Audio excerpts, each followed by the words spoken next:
Hi friends, இன்றைக்கி இறால் gravy எப்படி செய்கிறதுங்கிறத பார்க்கலாம். முழுசாகவே இறால் வாங்கிட்டோம். அதுக்கப்புறம் அதெல்லாம் க்ளீன் பண்ணி வச்சுட்டோம்.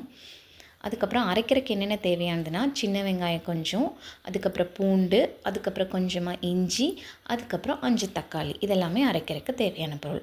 ஒரு பேனில் ஆயில் ஊற்றிட்டு அதுக்கப்புறம் கொஞ்சமாக தேங்காய் எண்ணெயும் ஊற்றிடணும். இது நல்லா காஞ்சதும் 2 துண்டு பட்டையும் போட்டுருங்க. அதுக்கப்புறம் இது பொரிஞ்சதும் கொஞ்சமாக கடுகும் போட்டு நல்லா பொரிய வரட்டும். அதுக்கப்புறம் நம்ம கொஞ்சமாக ஒரு சின்ன சைஸ் வெங்காயம் அதையும் போட்டுட்டு, ஒரு பச்சை மிளகாய் அதையும் போட்டுட்டு, கொஞ்சமாக அடுத்தது கருவேப்பிலையும் போட்டுட்டு நல்லா ஒரு ப்ரௌன் கலர் ஆகிற வரை வணக்கிட்டே இருக்கணும் ஃப்ரெண்ட்ஸ். அதுக்கப்புறம் கொஞ்சமாக உப்பு போட்டுட்டால் கொஞ்சம் சீக்கிரமாக வணங்கும். கொஞ்சம் உப்பையும் போட்டுட்டு நல்லா வணக்கணும். சின்ன வெங்காயம், பூண்டு, இஞ்சி இதை மட்டும் ஃபஸ்ட்டு அரைச்சிடணும். அதை ஃபஸ்ட்டு ஊற்றிட்டு கொஞ்சமாக பச்சை வாசனை போகிற வரை வணக்கிட்டே இருக்கணும். நல்லா வணக்குங்க. அதுக்கப்புறம் தக்காளியை கொஞ்சமாக பேஸ்ட்டாக அரைச்சி அதில் ஊற்றிடுங்க. கொஞ்சம் கிரேவி திக்காக கிடைக்கும், அதுக்காக நம்ம அரைச்சி ஊற்றிடுறோம். அதுக்கப்புறம் கொஞ்சமாக மஞ்சத்தூள், கொஞ்சமாக மிளகாய்த்தூள், 2 ஸ்பூன் மிளகாய்த்தூள், அதுக்கப்புறம் 2 ஸ்பூன் மல்லித்தூள், அதுக்கப்புறம் கரம் மசாலா 1 ஸ்பூன், அதுக்கப்புறம் பட்டைத்தூள் கொஞ்சமாக போடணும். இதை நல்லா கலக்கிடுங்க. கலக்கிட்டே இருங்க. கொஞ்சம் பச்சை வாசனை போய் எண்ணெய் நல்லா பிரிஞ்சு வரணும். அதுக்கப்புறம் கழுவி வச்சுருக்கிற இறாலையும் அதில் கொஞ்சம் கொஞ்சமாக போடுங்க. அதுலேயே தண்ணி இருக்கும், நல்லா தண்ணியை வடிச்சிட்டு போடணும். கொஞ்சம் கொஞ்சமாக போடணும்.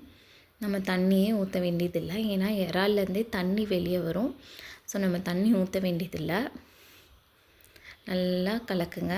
அந்த இறாலில் அந்த மசாலாவெல்லாம் நல்லா பிடிக்கணும். அது வரை கலக்கிட்டே இருங்க.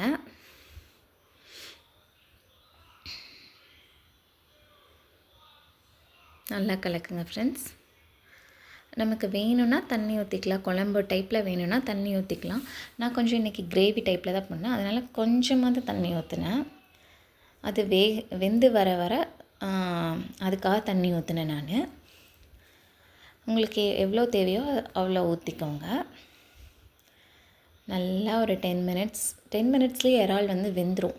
ஸோ நமக்கு இன்னும் கொஞ்சம் ட்ரையாக வேணும்னா நம்ம சிம்மில் வச்சு நல்லா சுண்டை வச்சுக்கிட்டே இருக்கலாம். கடைசியாக கொஞ்சம் பெப்பர் நான் போட்டுக்கிட்டேன், காரம் கம்மியாக இருக்குதுன்னு சொல்லிவிட்டு பெப்பர் போட்டுக்கிட்டேன்.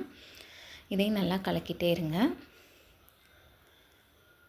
பாருங்கள் ஃப்ரெண்ட்ஸ், சூப்பராகவே இருக்குது. அதுக்கப்புறம் மல்லித்தழை போடணும்.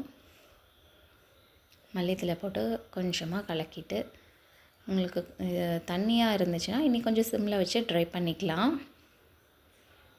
நீங்களும் ட்ரை பண்ணி பாருங்கள். வீட்டில் ட்ரை பண்ணி பார்த்துட்டு எனக்கு கமெண்ட் பண்ணுங்கள் ஃப்ரெண்ட்ஸ். மெயினாக இதில் ஏதாவது மிஸ்டேக் இருந்துச்சுன்னா எனக்கு கமெண்ட் பண்ணுங்கள், நான் அதை சேஞ்ச் பண்ணிக்கிறேன். சூப்பராக இருக்குது, நீங்களும் ட்ரை பண்ணி பாருங்கள். அவ்வளோதான் ஃப்ரெண்ட்ஸ், இறக்கிட்டு நம்ம சர்வ் பண்ணிக்கலாம்.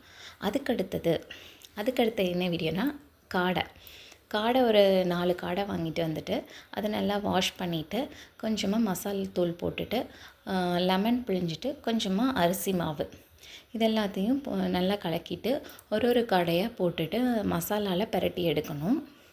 அதை ஒரு 1 ஹவர் அப்படியே விட்டுறணும். மசாலாலாம் பிடிக்கிறதுக்கு அப்படியே விட்டுறணும். அதுக்கப்புறம் 1 ஹவர் கழிச்சிட்டு எண்ணெய் காஞ்சதும் ஒரு காடையாக எடுத்து போடணும். திருப்பி போடுங்க. ஃபஸ்ட்டு ஒரு சைடு போட்டுட்டு ஒரு 2 மினிட்ஸ் கழிச்சிட்டு வெந்ததுக்கப்புறம் திருப்பி போடுங்க. சூப்பராக இருக்குது, நீங்களும் ட்ரை பண்ணி பாருங்கள் ஃப்ரெண்ட்ஸ். காடை ரொம்பவுமே சூப்பராக இருக்கும். 2 சைடுமே வெந்துருச்சு. இப்போ நம்ம சர்வ் பண்ணலாம். இறால் வித் காடை ஃப்ரை ட்ரை பண்ணி பார்த்துட்டு சொல்லுங்கள். Thank you for